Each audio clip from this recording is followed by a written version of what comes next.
Imagine being married for 10 years. 10 years of love, trust, and sacrifices, only for it all to crumble in a single moment. My wife, the woman I had given everything to, sat across from me one evening and uttered the words that shattered my world. Asterisk, I'm seeing someone else. Asterisk, but this isn't just another story of betrayal. No, this is the story of how I turned the tables and served the ultimate revenge she never saw coming. To everyone on the outside, our marriage seemed perfect. We had been together for a decade, married for 8, and built what I thought was a dream life. We owned a beautiful home, had decent jobs, and shared the inside jokes that come from being with someone for so long. Sure, we weren't perfect. No marriage is. There were arguments here and there, but nothing I thought we couldn't handle. I worked hard every day to provide her the life she deserved and truly believed she was my partner for life. Until she wasn't. One Friday evening, I noticed she had been distant all week. When I asked if something was wrong, she just shook her head, avoiding my eyes. That night, she asked to talk. Sitting me down on the couch, her hands fidgeted nervously. My heart began to pound because, deep down, I knew something was wrong. Then she said it. Asterisk, I need to tell you something. I've been seeing someone else. Asterisk, I froze. Her words echoed in my ears. For a moment, I thought it had to be a joke or some misunderstanding. Asterisk, seeing someone else?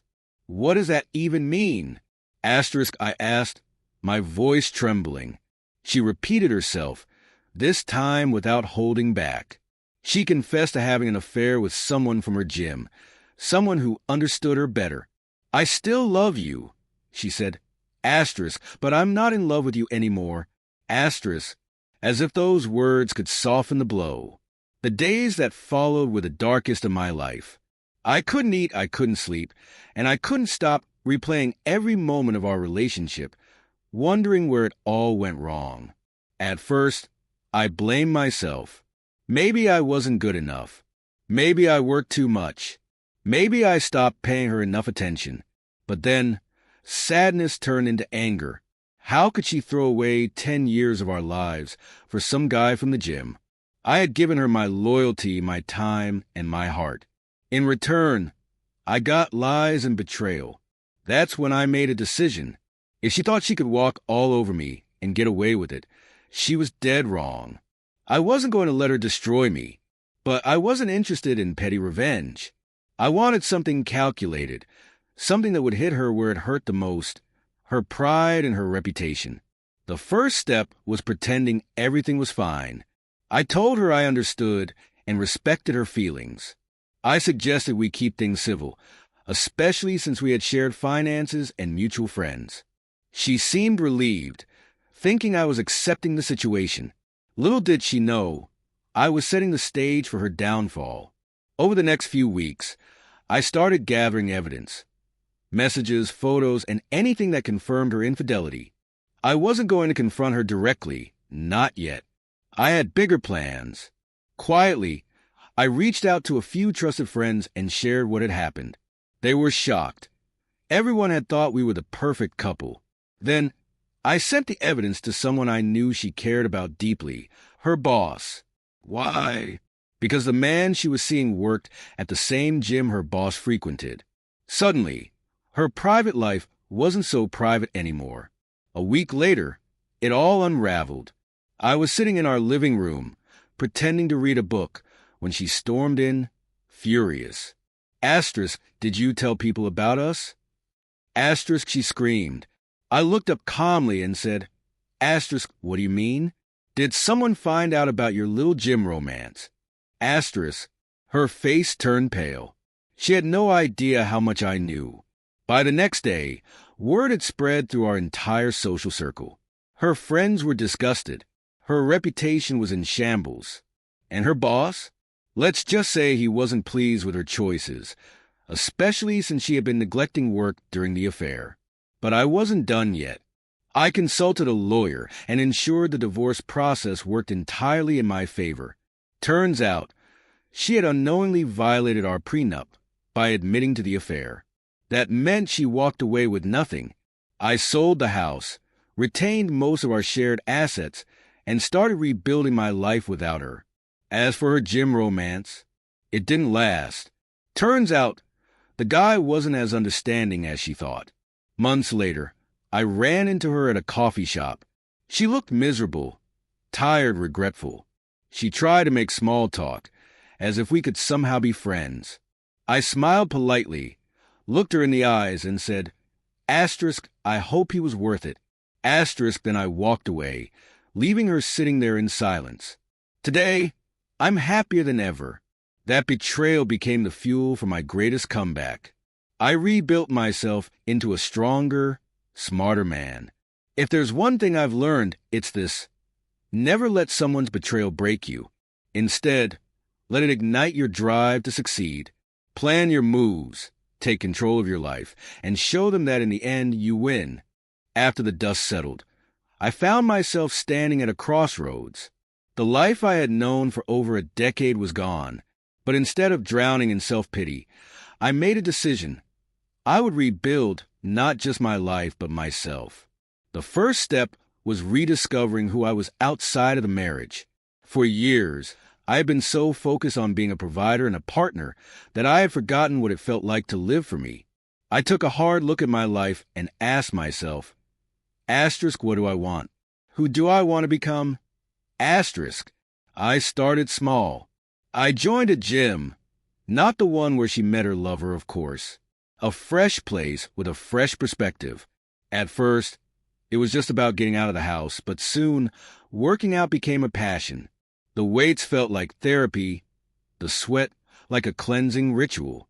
Then came my career. For years, I had settled for a job that was stable but uninspiring. Now, I had the freedom to take risks. I enrolled in courses to upskill and applied for a position in a company I had always admired. To my surprise, I got the job. For the first time in years, I felt challenged and excited about work. Socially, I started reconnecting with old friends, the ones I had drifted away from during the marriage. I even joined a hiking group, which not only got me outdoors, but also introduced me to new people. It wasn't just about moving on. It was about thriving. The power of self-discovery. Months turned into a year, and I realized how much I had grown. I no longer saw myself as the betrayed husband. I was someone stronger, wiser, and happier. One evening, as I looked around my new apartment, a space I had decorated to reflect me, I felt a profound sense of peace.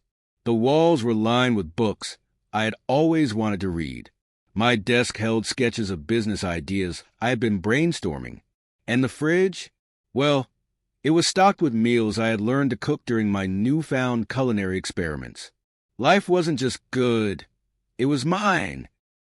An unexpected turn. One day, while jogging in the park, I bumped into someone literally. She was tying her shoelaces on the trail, and I didn't see her in time. Apologies turned into a conversation, and before I knew it, we were laughing like old friends. Her name was Claire. Claire was unlike anyone I had ever met. She was witty, confident, and unapologetically herself. We started meeting regularly, first for runs, then for coffee, and eventually for dinners. There was no rush, no pressure, just two people enjoying each other's company.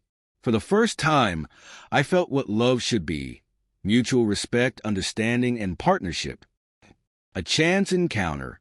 One afternoon, while walking with Claire downtown, I saw her. My ex-wife. She was sitting alone on a bench, scrolling through her phone. When she looked up and saw me, her expression was a mix of shock and longing. Claire, sensing the tension, smiled politely and excused herself to grab us some coffee. My ex hesitated before speaking. "You look happy," she said, her voice tinged with regret. "I am," I replied simply. She looked down, fidgeting with her hands. "I've made so many mistakes. I don't know how to even begin apologizing." I took a deep breath. "You don't have to. What's done is done. I've moved on, and I hope you find peace too." For the first time, I saw her vulnerability, not as the woman who betrayed me, but as someone who had to live with the consequences of her actions. I nodded politely, wished her well, and walked away, leaving the past where it belonged. Living the comeback. Today, I'm in a place I never thought I'd reach. I've learned that betrayal, while painful, doesn't define you. It's how you respond that matters. The man I am now is a far cry from the one I was a year ago. I've built a life filled with passion, purpose, and people who truly value me. And Claire?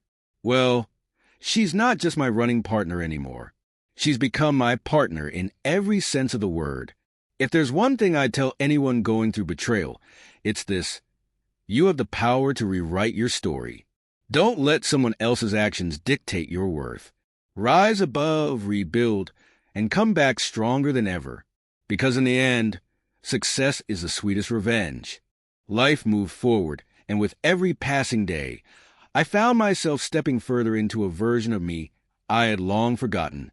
The betrayal, once a sharp and unbearable wound, became a scar, a reminder of where I had been and how far I had come. The gym became more than just a place to build muscle. It became a space to clear my mind. Each rep, each drop of sweat, felt like a small victory. My body grew stronger, but so did my resolve. The man staring back at me in the mirror was no longer a shadow of his former self. Work was thriving, too. I dove into my new role with determination, quickly rising through the ranks.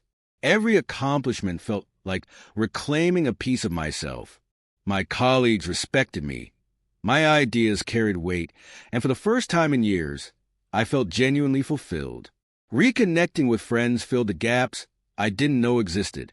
Old friendships rekindled, and new ones blossomed. Late-night conversations, shared laughter, and spontaneous adventures reminded me of the joy in simply being. I had surrounded myself with people who uplifted me, and it was liberating. It wasn't all easy. There were nights when the silence felt heavy, memories creeping and uninvited. But instead of drowning in them, I learned to face them head-on. Those memories weren't chains. They were lessons. And every time they surfaced, I reminded myself of one thing: I had survived. Claire became an unexpected blessing. Our first meeting was serendipitous, but what followed was something extraordinary. With her, there were no games, no facades. She met me where I was, and together, we built something real. We spent hours exploring the city, sharing stories, and dreaming about the future. Claire wasn't just someone who listened. She was someone who understood. She never asked about my past, but when I finally opened up, she didn't judge. She simply held my hand and said, "You deserve to be happy." One evening, we stood on a hill overlooking the city lights. Claire turned to me and smiled, her eyes filled with warmth. "You've come so far," she said softly. "I have," I replied, and for the first time, I truly believed it. The past tried to make its presence known one last time when my ex reached out. It was an email, long and heartfelt, filled with apologies and regrets. She wrote about how she had ruined something precious, how she had underestimated what we had. I read it carefully, then closed it without replying. There was no need. Closure wasn't something she could give me. It was something I had already found within myself.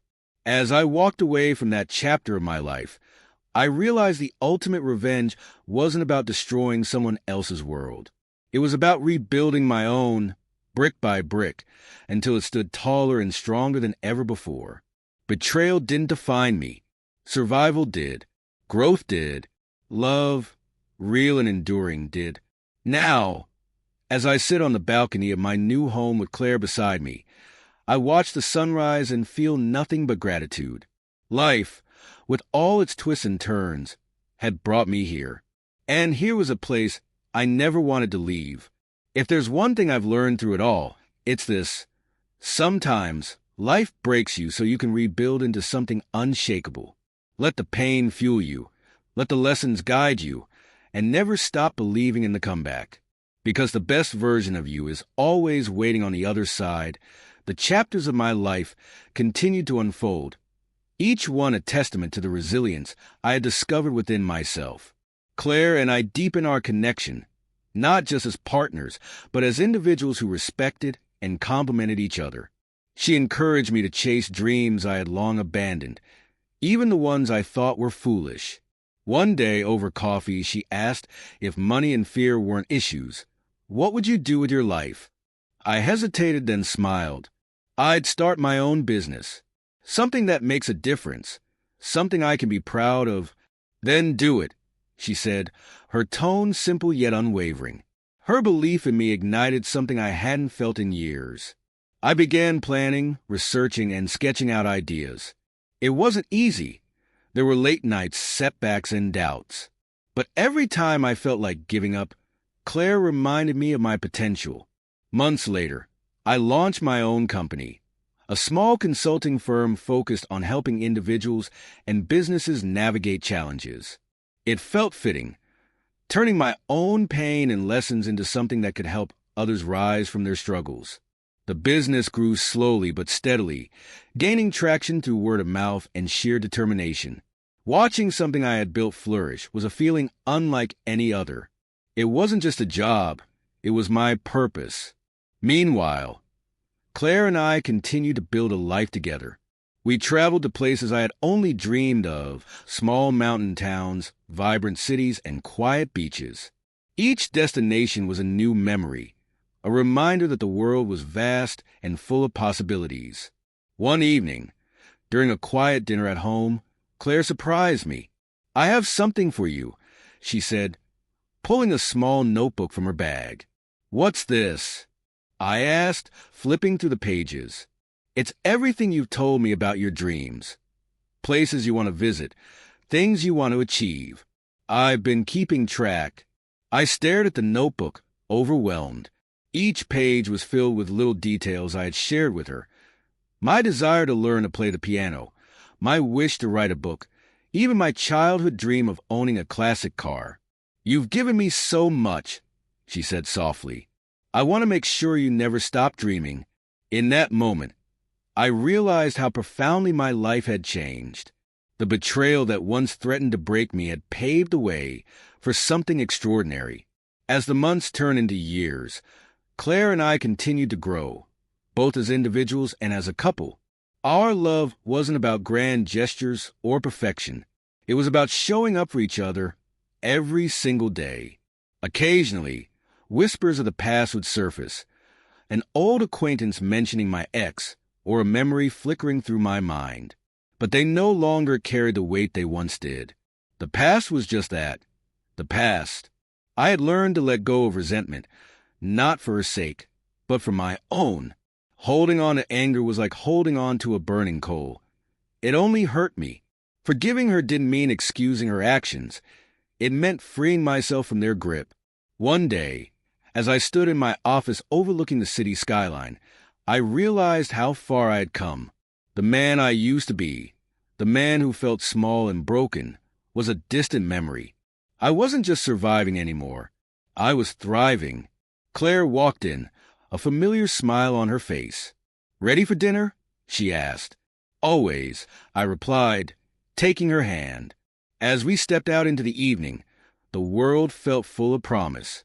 My journey had been anything but easy, but every twist and turn had led me to this moment. A moment of peace, love, and fulfillment. Life has a way of breaking you down, but it also has a way of building you back up, stronger than you ever imagined. And as I looked at Claire and the life we had created together, I knew one thing for certain. The best was yet to come.